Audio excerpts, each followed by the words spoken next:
Hello दोस्तों, आपके अपने यूट्यूब चैनल यूपीएससी नेट में स्वागत है। मैं तरुण गुप्ता आज बात करने वाला हूं 25 जून। आज की हमारी जो 25 जून है, आज के मुझसे द हिंदू न्यूज अलायंस की बात करने वाले हैं। आज की जिस टॉपिक पर हमारे जो करंट अफेयर्स होने वाले, अगर हम इसकी बात करें तो यूनेस्को में क्रिएटिव सिटीज नेटवर्क में शामिल हो चुका है एक भारत का नया शहर। तो भारत के कितने शहर इसमें शामिल हो गए हैं और एक नया शहर इसमें कौन सा शामिल हो चुका है, उसको हम देख लेंगे। आपको पता होगा यूनेस्को से इससे क्वेश्चन आना एक स्वाभाविक रहता है। नई वनस्पति प्रजातियों की खोज गई है और ये खोज बहुत ज्यादा इंपॉर्टेंट है क्योंकि एक ऐसी प्रजाति खोज की गई है जो एग्जाम के लिए वेरी इंपॉर्टेंट।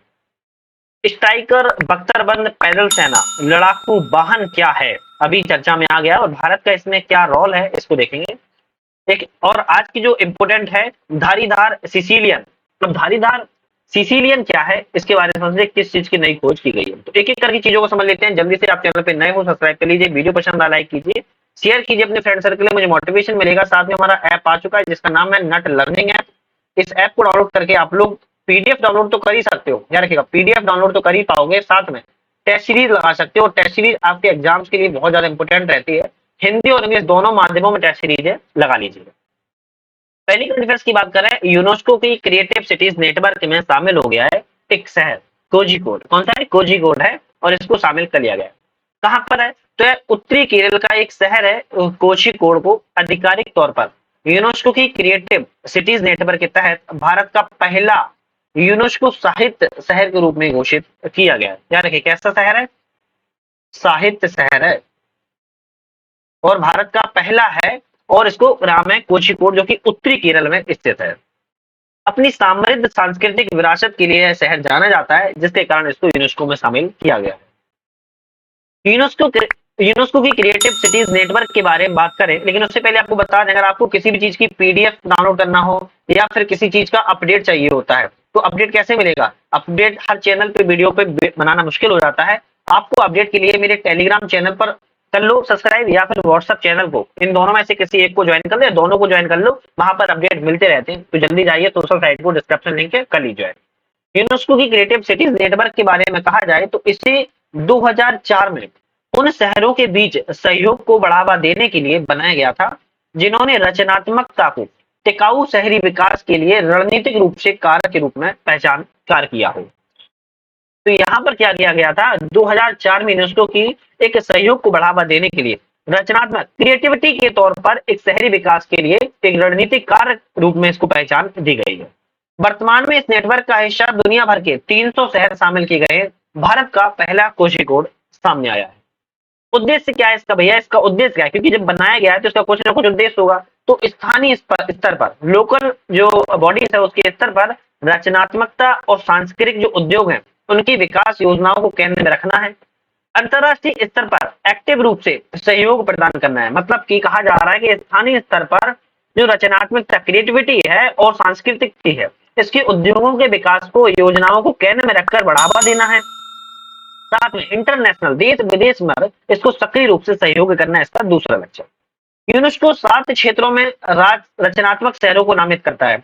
यूनेस्को क्या करता है? जो 7 सेक्टर है, याद रखिएगा 7 सेक्टर है, उन 7 सेक्टर में जो रचनात्मक शहर है उनको नामित करता है। एक शिल्प में, लोक कला में, मीडिया कला में, फिल्म डिजाइन में, पाके कला में और साहित्य और संगीत में। अब कोझिकोड को किसमें रखा गया है? कोझिकोड को साहित्य में रखा गया है।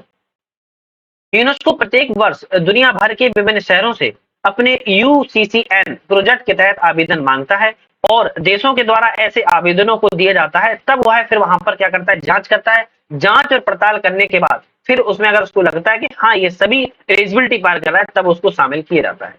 भारत में आवेदन संस्कृति मंत्रालय के माध्यम से भेजे जाते हैं। भारत में जो आवेदन है संस्कृति मंत्रालय के माध्यम से भेजे जाते हैं। यूसीसीएन में भारत के अन्य शहरों की बात करें, क्योंकि कोझिकोड तो है केरल का, लेकिन ये साहित्य में रखा गया है, साहित्य संगीत में इसको रखा गया है। लेकिन उससे पहले और भी शहर है जिसको श्रेणी में रखे गए हैं। अभी हाल ही में आपको पता होगा ग्वालियर भी आया था, है ना? तो हालांकि पहले बात करते हैं श्रीनगर की और जयपुर की। श्रीनगर और जयपुर को शिल्प और कला के क्षेत्र में इसको यूनेस्को की श्रेणी में रखा गया है। मुंबई को फिल्म श्रेणी के रूप में रखा गया। आपको पता होगा फिल्मी दुनिया मुंबई कहा जाता है, तो फिल्म को मुंबई श्रेणी में रखा गया है। चेन्नई, ग्वालियर और वाराणसी को, ध्यान रखिएगा, चेन्नई को, वाराणसी को और ग्वालियर को संगीत श्रेणी में रखा गया है। मतलब को इन तीनों शहरों को संगीत श्रेणी में जाना गया है। हैदराबाद की बात किया तो पाक कला श्रेणी में रखा गया है। और अभी साहित्य की बात की जाए, मैंने किसकी साहित्य की बात किया है, तो केरल के कोझिकोड को भी अब इसमें रखा गया है। तो ध्यान रखिएगा, अब ये जो शहर है आप इनके स्क्रीनशॉट ले लो या फिर कहीं लिख लो, ध्यान रखो यही से एक क्वेश्चन आपके एग्जाम में आएगा और 2 नंबर पक्के, क्योंकि एक क्वेश्चन 2 नंबर का होता है, 2 नंबर पक्के। तो ये चीज का स्क्रीनशॉट या फिर आप इसको कहीं लिख लो, बहुत ज्यादा इंपॉर्टेंट है। नेक्स्ट आज की हमारी करंट अफेयर्स की बात करते हैं, धारीदार सिसिलियन। अब धारीदार सिसिलियन क्या है, इसकी आप फोटो देख पा रहे होंगे, है ना, इसकी फोटो को आप देख पा रहे हो क्या है, केचुआ तरीके का दिख रहा है, समझते हैं क्या है, चर्चा में क्यों आ गया है। तो काजीरंगा राष्ट्रीय उद्यान, काजीरंगा राष्ट्रीय उद्यान कहां पर है, कमेंट करके जल्दी बताइए, काजीरंगा राष्ट्रीय उद्यान किस राज्य में स्थित है, बताइए। काजीरंगा राष्ट्रीय उद्यान और टाइगर रिजर्व में तीव्र सरीसृप सर्वेक्षण के दौरान पहली बार धारीदार सिसिलियन नामक एक अंगहीन उभयचर की खोज की गई। कैसा अंगहीन, जिसके अंग नहीं है, ये फोटो में देख पा रहे हो, किसी भी तरीके से इसके अंग नहीं है, और इस सरीसृप सर्वेक्षण हो रहा था उस समय धारीदार सिसिलियन की खोज की गई है। सरीसृप और उभयचरों को सामूहिक रूप से हरपेटोफोना कहा जाता है। क्या कहता है, सरीसृप और जो उभयचर होते हैं इनको ज्वाइंट रूप से हरपेटोफोना कहा जाता है। सिसिलियन इच्थियोडियोफिडे परिवार से संबंधित है। कौन से परिवार से, इच्थियोफिडे परिवार से संबंधित है, जिसको हम एसपीपी कहते हैं। इसकी विशेषता इसका कृमि जैसा शरीर होना है। आपने कृमि देखा होगा, कृमि भी ऐसा ही दिखता है ना, काला कलर का होता है, कृमि भी ऐसे ही दिखता है। इसका परिवेश जो है विशेषता है कृमि जैसा शरीर होना है। इसकी दृष्टि सीमित होती है, मतलब कि देखने की क्षमता सीमित होती है। ये अपने परिवेश में घूमने के लिए मुख्य रूप से स्पर्श और गंध पर निर्भर करता है, मतलब कि जो जो अपने आप को टच करता रहता है जमीन से, इस स्पर्श पर, और जो सूंघता है गंध करता है उस पर यह निर्भर रहता है। अपना अधिकांश समय मिट्टी के नीचे व्यतीत करता है और ये मांसाहारी होते हैं। पर्यावरण के लिए संकेतक प्रजातियां हैं, ये मिट्टी के नीचे रहते हैं लेकिन ये पर्यावरण के लिए संकेतक प्रजाति, कभी भी जब भी कोई पर्यावरण में कोई उथल पुथल होने वाली होती है तो ये बाहर दिखने लगते हैं, तो पर्यावरण के लिए संकेतक इंडिकेटर प्रजाति के रूप में इनको स्पीसीज के रूप में जाना जाता है। कीटों को नियंत्रित करने में महत्वपूर्ण भूमिका निभाते हैं, क्योंकि आप ये समझ सकते हो मिट्टी के नीचे है तो कीटों को खाते होंगे, तो कीटों को महत्वपूर्ण भूमिका निभाती है नियंत्रित करने में। अब काजीरंगा राष्ट्रीय उद्यान की बात करते हैं, आप लोगों ने कमेंट करके तो बताया नहीं, बड़ी विडंबना है कि आप लोग कमेंट करके भी नहीं बताते हो। ब्रह्मपुत्र नदी और कार्बी, याद रखिएगा, ब्रह्मपुत्र नदी और कार्बी जो मिकिर पहाड़ियां हैं उसके बीच में स्थित है काजीरंगा राष्ट्रीय उद्यान। वर्ष 1974 में राष्ट्रीय उद्यान को रूप में घोषित किया गया था और 1985 में यूनेस्को की विश्व धरोहर सूची में इसको शामिल कर लिया गया है। तो दोनों टर्म्स इंपोर्टेंट है, 1974 में राष्ट्रीय उद्यान और 1985 में 10 साल बाद ही यूनेस्को की धरोहर सूची में शामिल किया गया। 5 बड़ी प्रजातियां यहाँ पर पाई जाती हैं, कौन कौन सी, गैंडा पाया जाता है, बांग, हाथी, जंगली जल भैंसा और दलदली हिरन यहाँ पर पाए जाने वाली प्रजातियां हैं। अगर हम वनस्पति की बात करें तो जलोढ़ जलमग्न घास के मैदान यहाँ पर प्रमुख रूप से पाए जाते हैं।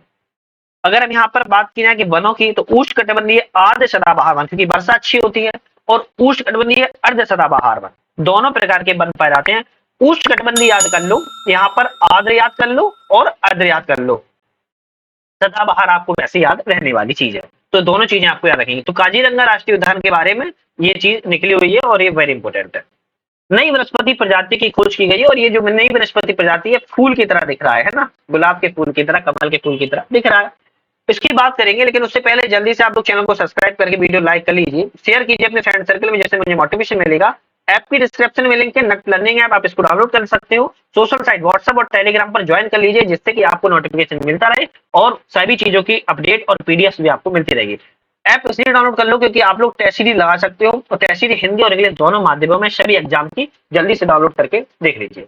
नई वनस्पति की खोज की गई है, तो भारतीय वनस्पति विज्ञानियों और शोधकर्ताओं ने देश के 2 जैव भौगोलिक हॉटस्पॉट, क्या रखिएगा, देश के 2 जैव भौगोलिक हॉटस्पॉट कौन कौन से हैं, एक तो अंडमान निकोबार द्वीप समूह में और एक अरुणाचल प्रदेश में पौधों की नई प्रजातियों की खोज की है।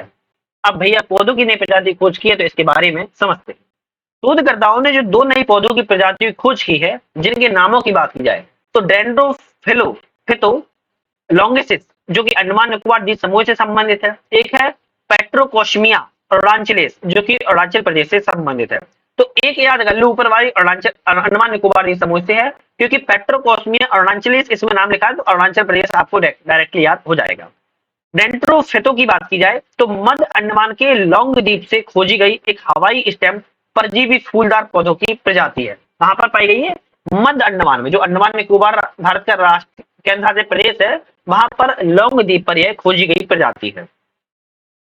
सदाबहार जंगलों के किनारे और उष्णकटिबंधीय जंगलों के निचले भूमि क्षेत्रों में विशिष्ट मेजबान जैसे पौधे आम फेंगिफेरा इंडिका पाया गया है। यहाँ पर क्या रखेगा, यहाँ पर अंडमान में यह प्रजाति मिश्र लेटो परिवार से संबंधित है, जो अर्ध परजीवी पुष्पीय पौधों का एक समूह है। तो कौन सा परिवार संबंधित है, तो यह मिश्र लेटे परिवार से संबंधित है।